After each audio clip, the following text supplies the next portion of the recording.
नमस्कार मित्रांनो, तर नवीन एका व्हिडिओमध्ये तुमच्या सर्वांचं स्वागत आहे. बघा, मराठी इंडस्ट्री जी आहे एका वेगळ्याच लीगमध्ये जी आहे सध्या चालू आहे.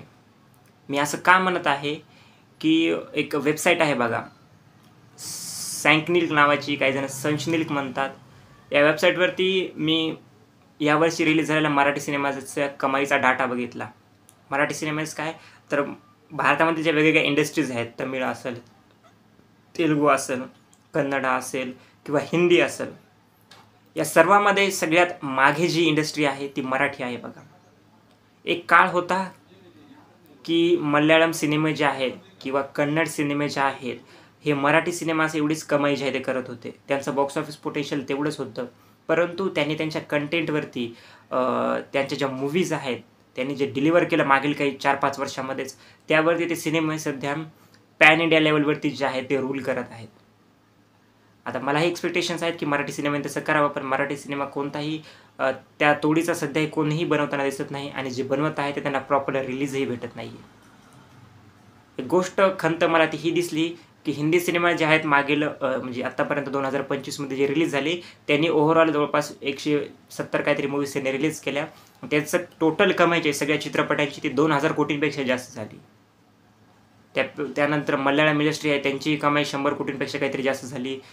कन्नड तेलुगू इंडस्ट्री आहे त्यांची कमाई तर 1000 तेलुगू इंडस्ट्रीची कमाई 1000 कोटींच्या घरात जवळपास पोहोचलेली आहे. आणि यामध्ये मराठी इंडस्ट्रीची कमाई जर पाहायला गेलं तर जवळपास 60पेक्षाही जास्त मूव्हीज मराठीमध्ये रिलीज झाल्यात आणि सगळ्या चित्रपटांची टोटल मिळूनही कमाई 50 कोटी आणखी ओलांडलेली नाही. म्हणजे विचार करू शकता तुम्ही की किती लाजिरवाणी गोष्ट आहे की 60 मूव्हीज, जेवढ्या मूव्हीज रिलीज झाल्यात तेवढीही कमाई नाही. म्हणजे तुम्ही विचार करा, 65 मूव्ही रिलीज झाल्यात आणि 65 कोटीही कमाई नाही केली.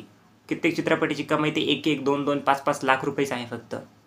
आणि मोजून 3 ते 4 चित्रपटच आहेत मला जे आठवतं की त्यांनी कमाई 7-8 कोटींची केलेली आहे. म्हणजे विचार करू शकता की कोणत्या दिशेकडे मराठी इंडस्ट्री जी आहे ते जात आहे.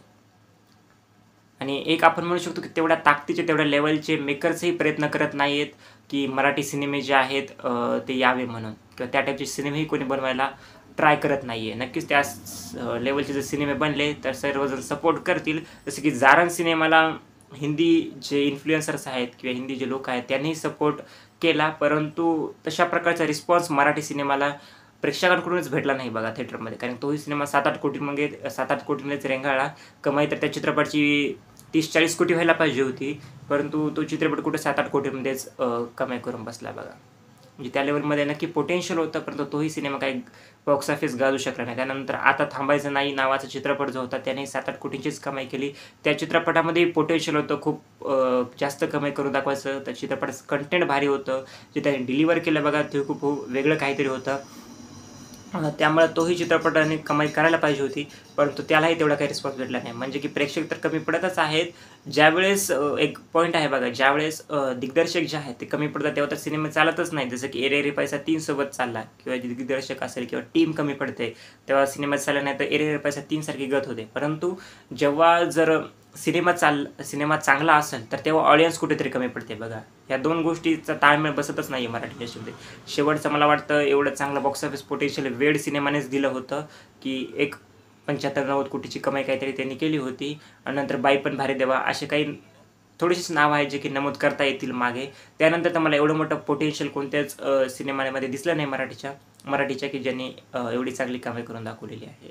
आता एक्सपेक्टेशन फक्त काही मोजकेच सिनेमे आहेत जे की 2025मध्ये रिलीज होणार आहे त्यांच्याकडून आहे.